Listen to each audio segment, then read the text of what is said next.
Good morning, it's Dr. Rutledge, and I'm here to talk to you about vitamins.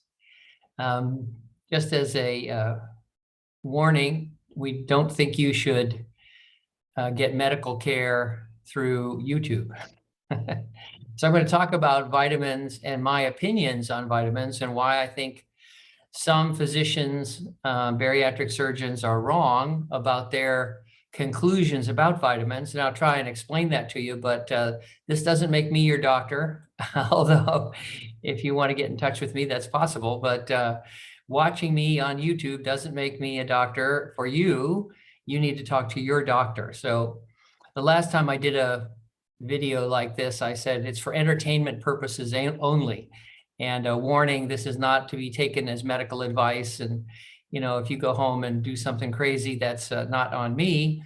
I'm going to try and give you some advice and some thoughtful ideas for you to think about and see if they make any sense and discuss them with your doctor. But honestly, I do believe a lot of the bariatric surgeons are wrong again. I created the mini gastric bypass 23 years ago, and for many years, surgeons told me that it was wrong. And now we pretty much see that they were wrong and I was not. But it doesn't make this issue right or wrong. So you'll have to listen and see what you think. I'm going to talk to you today about vitamin A, vitamin C, vitamin D, vitamin E, and vitamins in general, and supplements in general. And I'm going to comment that a lot of the advice of taking lots of vitamins might be misunderstood or not founded on a clear scientific basis. So let's start off by saying I want to tell you the story of vitamin A. And vitamin A has a story. I've told this story for more than 10 years on various videos on YouTube. So you can go back and look at me 10 and 20 years ago. I've aged a little bit.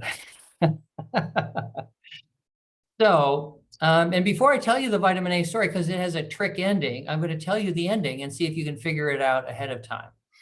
So I'm going to tell you about two kinds of things that happen in the world. I'm going to tell you about coal mining and railroad tracks.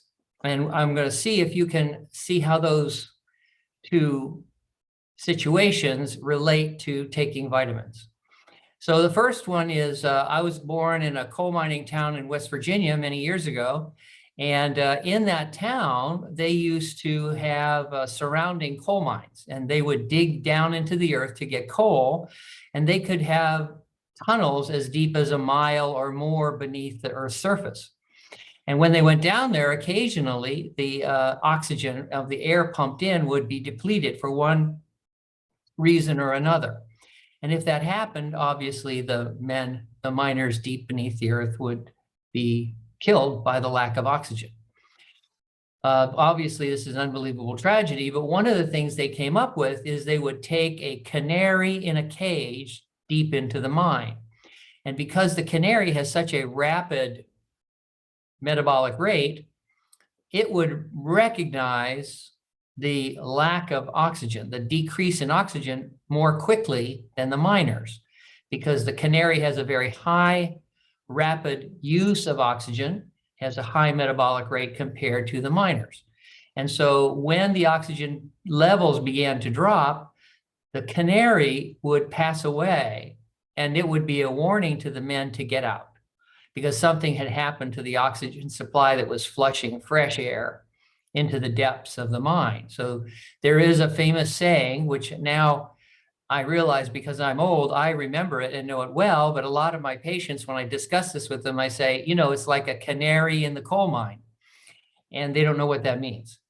The canary in the coal mine is not the problem. The canary in the coal mine is a warning, okay? The canary is not the one that kills the miners. The canary death means there's low oxygen. It is a sign. And I'll give you another example to try and explain what I'm going to talk about in vitamins now. Okay, imagine you come up to train tracks, and I'm sure many of you do this very commonly. There's a train track, and coming up to that train track, you may see a gate, black and white gate that might come down when a train is coming. You might see red flashing lights that begin to flash when a train is coming. And you might actually hear a bell ringing saying a train is coming. All of those signs that a train is coming are not what kills you. It's the train that kills you. Finding that there are bells ringing, red lights flashing, and a gate coming down does not mean that those things are dangerous. Those things are signs. And I'd like you to keep that in mind when I tell you the vitamin A story, the vitamin D story, the vitamin E story, and the vitamin C story. And I'll try and make this relatively quick. Okay, so vitamin A, many years ago now, 10 or 15 more years ago, was noted to be higher in people who had less lung cancer. Those people who had more frequent lung cancer were found in several studies to have lower levels of vitamin A. And so it seemed reasonable to assume that if you had higher vitamin A in your blood, it seemed like you were going to have less risk of lung cancer in particular. Now, at that time, it was not long after the Korean and the Vietnam War. And our country, the United States, Veterans Administration was caring for a lot of elderly smokers, many of whom were developing lung cancer or other lung disease. So it was very reasonable for them to say, gee, what if we could find that giving these men more vitamin A, we could protect them in some way from their cancer. So they managed a gigantic study. And so I'm going to mention something, a kind of study called a controlled prospective randomized trial. Because what they wanted to do is say, could we be sure that giving extra vitamin A will help protect our veterans from particularly lung cancer?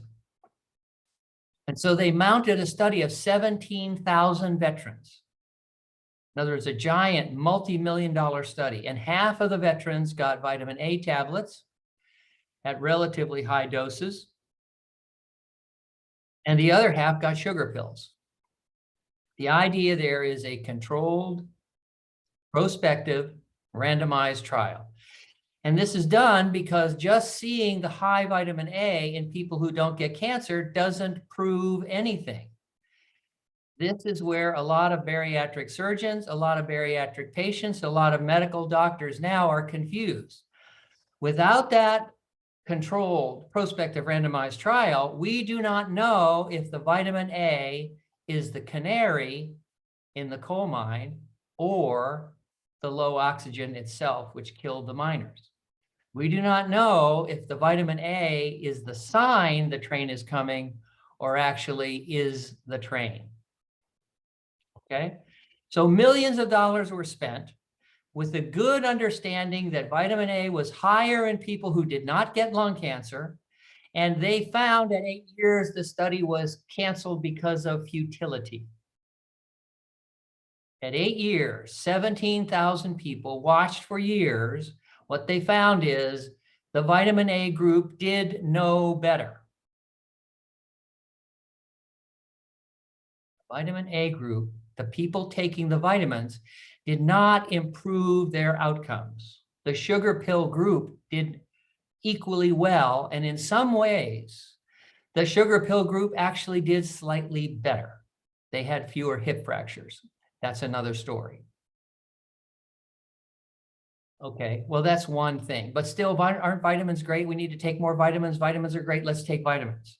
All right, all right, all right. Let's wait a second. Right now, there is a similar excitement over vitamin D. Everywhere you hear vitamin D is low, take vitamin D, we need more vitamin D. Yet, this leaves out the fact that numerous, dozens of vitamin D trials, controlled, prospective randomized trials, looking at heart attack, stroke, death, cancer, depression, have been able to show no advantage to giving the vitamin D. I'm sure that your doctor has told you if you have a low vitamin D, and very likely has given you vitamin D. That's fine. The question is the vitamin D making a difference? Are there controlled prospective randomized trials showing that vitamin D makes a difference? There is good research to show a low vitamin D level is bad and a low vitamin A level is bad. That's no question. The question is, giving more vitamin D and vitamin A, does it help? And many vitamin D studies have not shown a benefit of giving vitamin D unless your vitamin D level is very low. And even then, there are still some questions. How can this be? How can this be? Let me ask you to go back in your own mind on two other vitamins that I'm going to mention. Remember vitamin C? Are any of you old like me? Do you remember vitamin C being very popular? There was a guy named Linus Pauling. He said, take grams and grams of vitamin C, because similarly, there are research studies showing that those people with higher vitamin C levels got fewer colds. They've got less cancer. But have you heard a lot about vitamin C recently, except on the internet, except on YouTube? Is your doctor been pushing you to take pills of vitamin C, high dose vitamin C? Turns out there have been controlled, prospective, randomized trials of vitamin C pills. And a few have been slightly positive, but the vast majority have shown minimal effectiveness of vitamin C.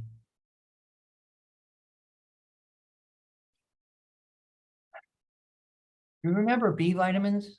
Remember how we were wound up over all the B vitamins? Take more B vitamins, this B vitamin. Similarly, in numerous trials, taking extra B vitamins hasn't really been very effective. Now, there are some situations in women who are pregnant, getting ready to have a child, and should have high folate vitamins ahead of time. And I'll leave that one out. So this is not true for every vitamin. But for many vitamins, you might remember, if you're old like me, there was vitamin E. Do you remember vitamin E was going to be this great new development? And now you hear almost nothing about vitamin E anymore. Vitamin E would make us young, make us manly again. All kinds of ideas were attributed to this magic vitamin. Controlled prospective randomized trials.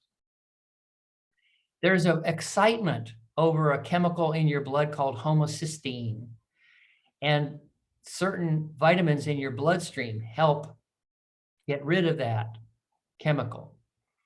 But controlled prospective randomized trials of folate and B12 showed very little to no effectiveness. So what are we trying to say here? Let's go back to vitamin A. Vitamin A, when it's higher in the bloodstream, meant people were going to get less lung cancer.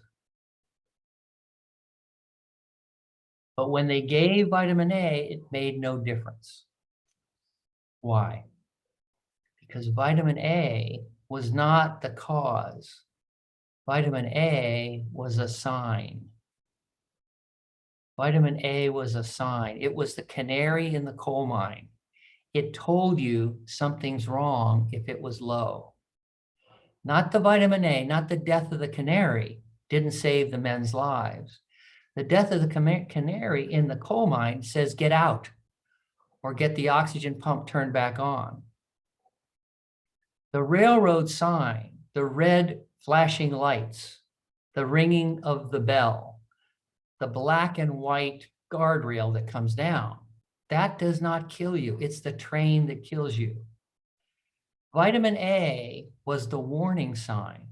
What did it tell us? What is the warning it was trying to tell us? Let me tell you that vitamin A is a chemical that's derived from something that we eat. It's derived from beta carotene. I'll give you a second to guess where that comes from in our diet. Beta carotene comes from carrots. The patients who had high vitamin A in their bloodstream ate more carrots and other yellow and brightly colored vegetables where vitamin A comes from. It was not saving lives by itself. It was telling you if your vitamin A is low, the canary is dying. It was telling you not that vitamin A was protecting you against lung cancer. It was telling you eat more healthy foods. And vitamin A rang the bell, flashed the red light, and told us eat healthy food.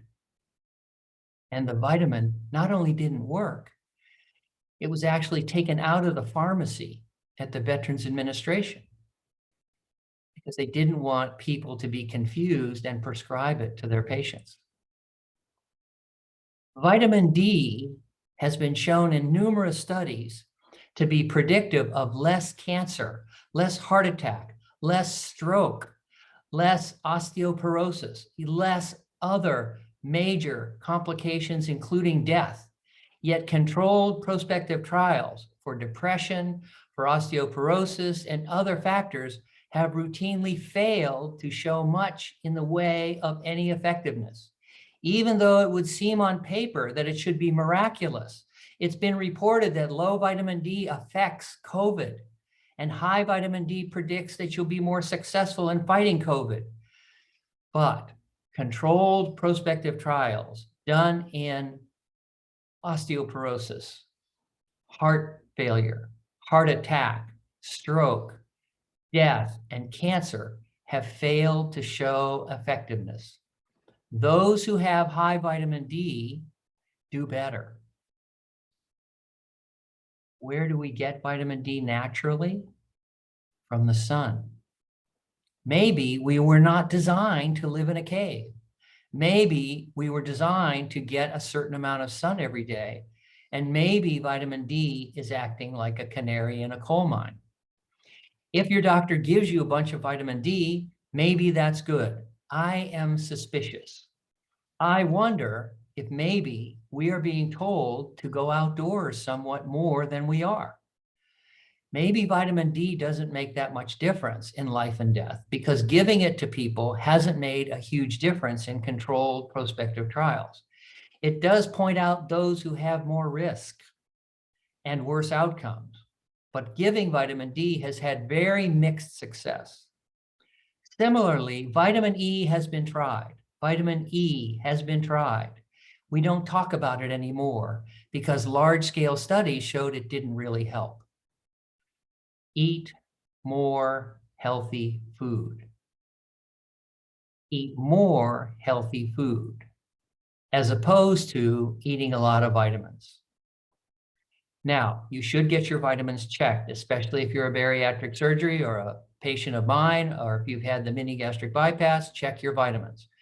It turns out that my studies in MGB patients show that the vast majority of my patients have stopped taking their vitamins. I made them sign a form. They promised they would take their vitamins. Up to 60% of my patients have quit taking their vitamins. I don't recommend that. Take your vitamins, a multivitamin. But more importantly, I think, is eat healthy. And the reason why, the number of my patients who have reported back to me on a survey of more than 3,000 of my MGB patients don't have vitamin problems, okay? They don't have vitamin problems. They have rare vitamin problems, okay? And they stop taking their vitamins. But the people who are doing well, according to the survey, generally eat more healthy food. Now, I'm not saying you should not take your vitamins. I am saying you should take your vitamins. Take a multivitamin and get your vitamins and minerals checked on a yearly basis. And some of my patients are not doing that, so go do it. But now at 23 years, we see lots of those patients who are doing well. They are doing well. And my suspicion is they're doing well because they are the ones who report that they're eating more healthy food. So the foundational principle I want to suggest to you today is to eat more healthy food. And that's fresh fruits, vegetables, whole grains, beans, and nuts. So that's the basis. Let me say one more thing. When you choose to take a supplement, there's a reasonably good chance that you don't have inside of the pill what's on the label. I recommend you look at the analysis by Consumer Reports and other scientific groups that have looked at the contents of various supplements. The supplement industry is a pretty messy business, as far as I can tell from what I read. It seems like there's a moderate incidence of things in there that shouldn't be there, or the absence of things that are said on the label that are not actually in the bottle itself. So, because number one, the vitamins may not be the critical factor, there may be other things in healthy food that make you well. I recommend that you don't focus intentionally on just taking pills.